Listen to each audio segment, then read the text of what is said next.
Welcome back to Applied Algebra and Trigonometry. Today we're going to be talking about the quadratic formula. During our last class, we discussed solving quadratic equations of the form ax squared plus bx plus c equals 0, and we went over a few ways to solve it.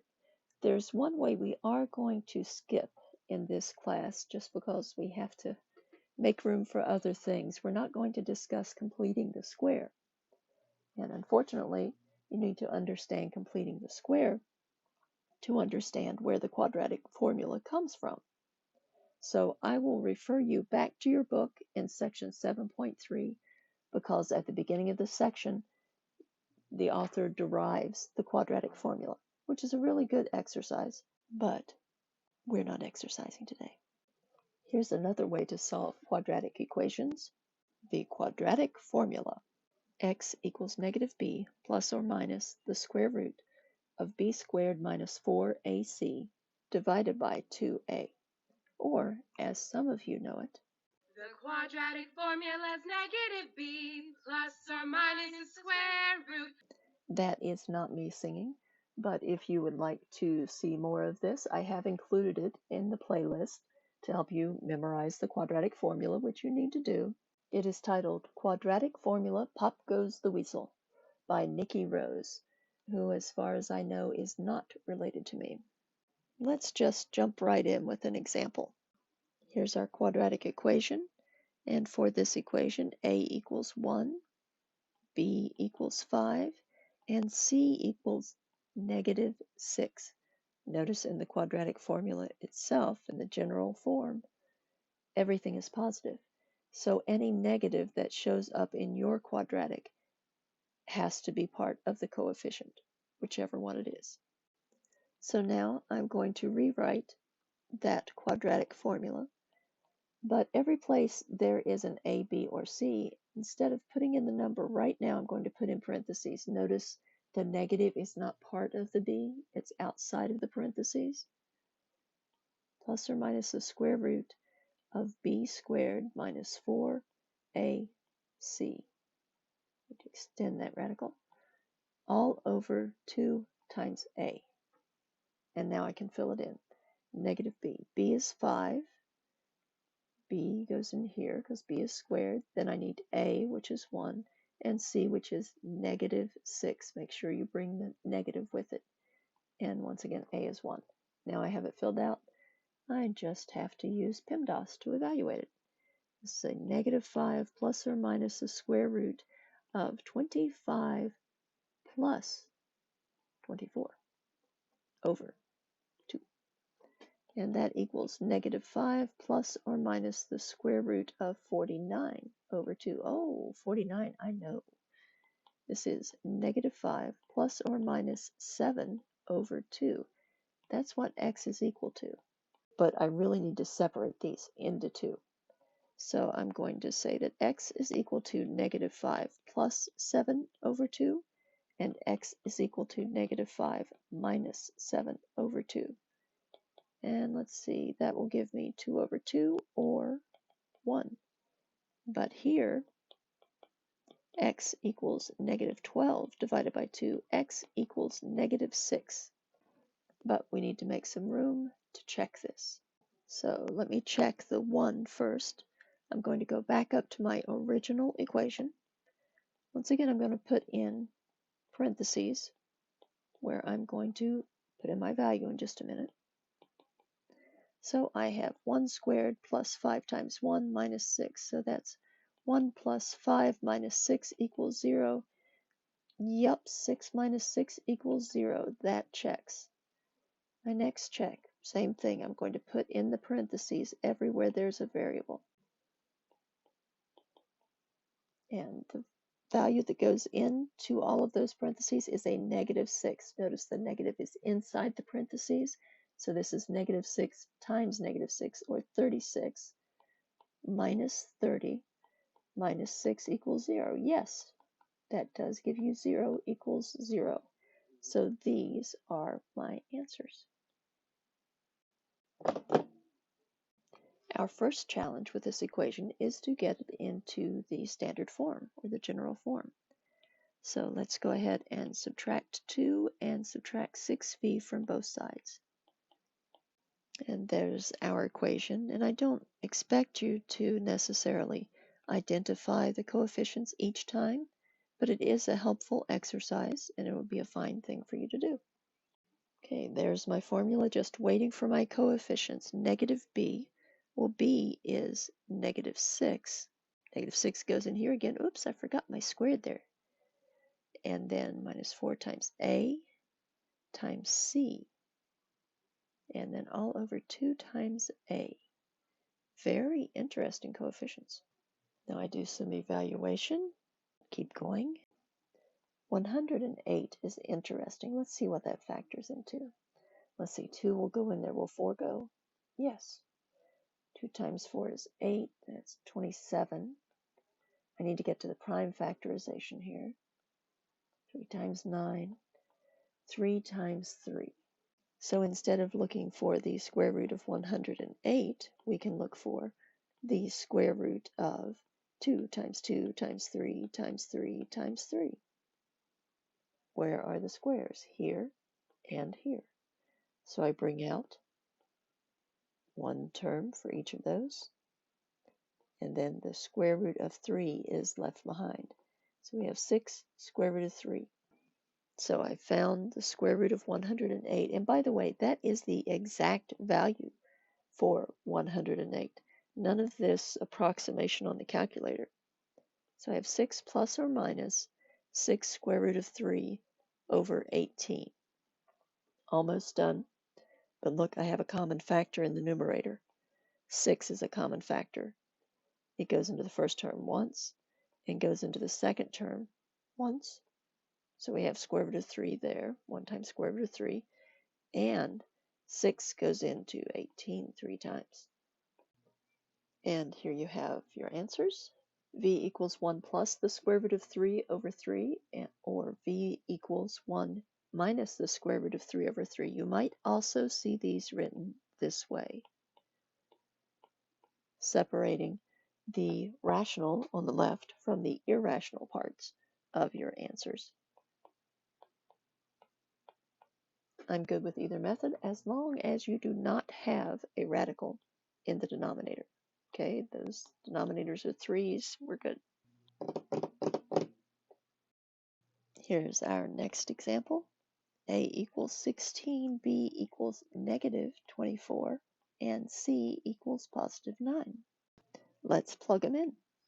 B goes here, so that's a negative 24. A negative 24 here, ooh, big numbers. A and C and A. Might need a calculator for this one from the very beginning. Okay, but I have a positive 24 plus or minus the square root of 24 squared minus 4 times 9. Let's see, 36 times 16 is one way we could look at that. Nah, I'm going for the calculator. So we have positive 24 plus or minus the square root of 24 squared is 576 minus 36 times 16 is 576 over 32. And we now have 24 plus or minus, that's 0. Square root of 0 is 0 over 32. So we have 1x. The 0 is irrelevant. Whether it's plus or minus, it's still 0. But we can reduce this. Let's see, 8 goes in there 3 times, 8 goes in 32 4 times. So x equals 3/4. And what else? When we have a quadratic, when we have that squared variable, we expect to get 2 answers. Actually, this is a double root because you can get the equation that we have at the top by building it from these 2 factors. Well, at least that's what I'm claiming is my answer. I need to check them. And there it is, it checks. You can pause the video to examine that if you wish. I'm moving on. Okay, example number 4. All right, let's fill in the blanks. Negative b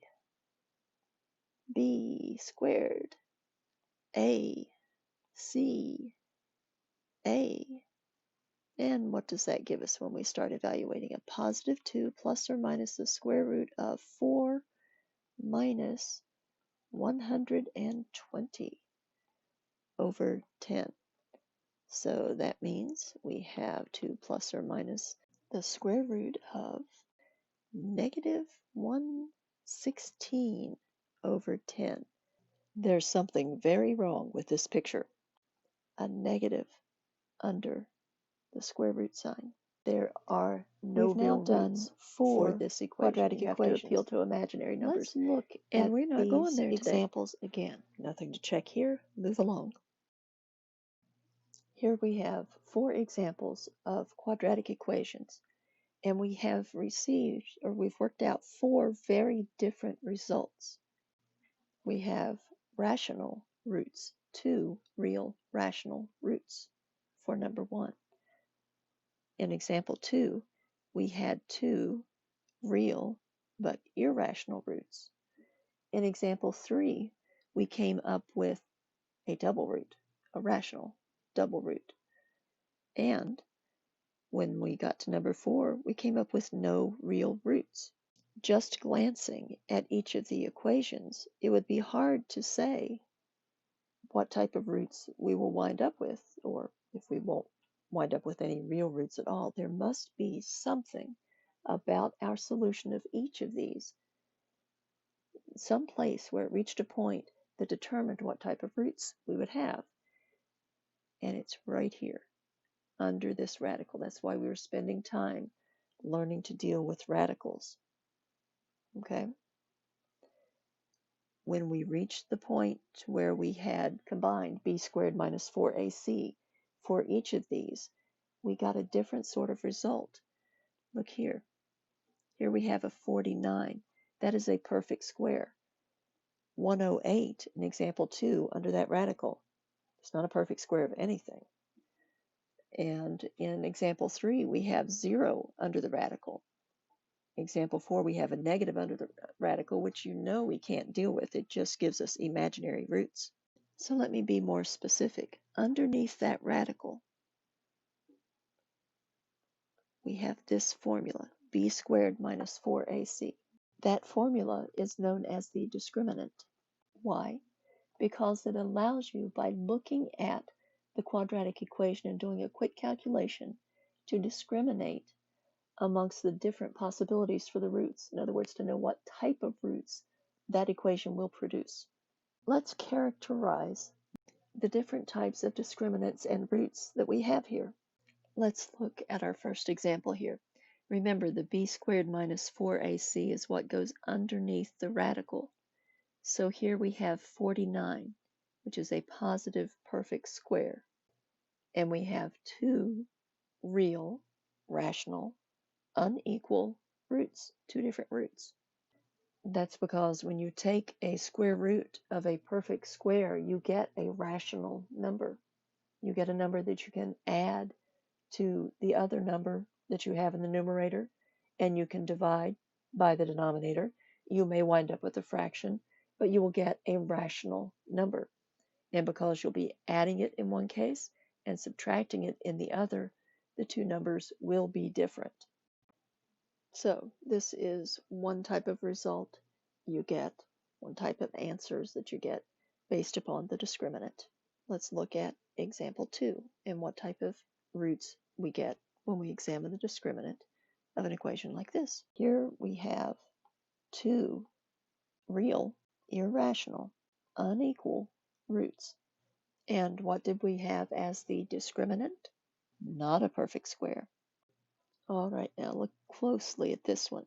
If the discriminant, b squared minus 4ac, is not a positive perfect square, it is positive, but it's not a perfect square, when you try to take the square root, you're going to come up with an irrational answer.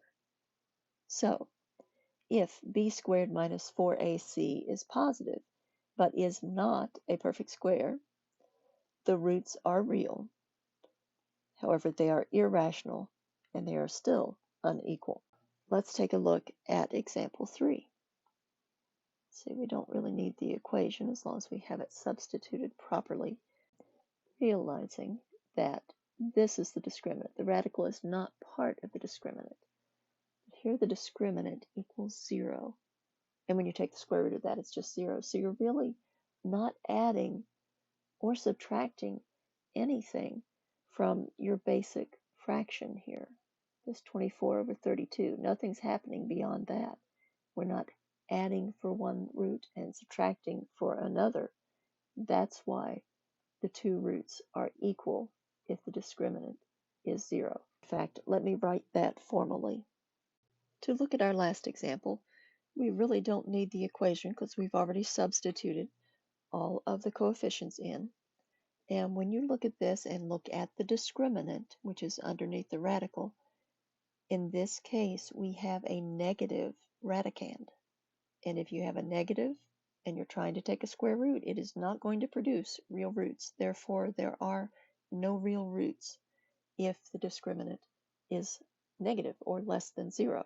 Let's write that formally. We will talk more about these concepts during class.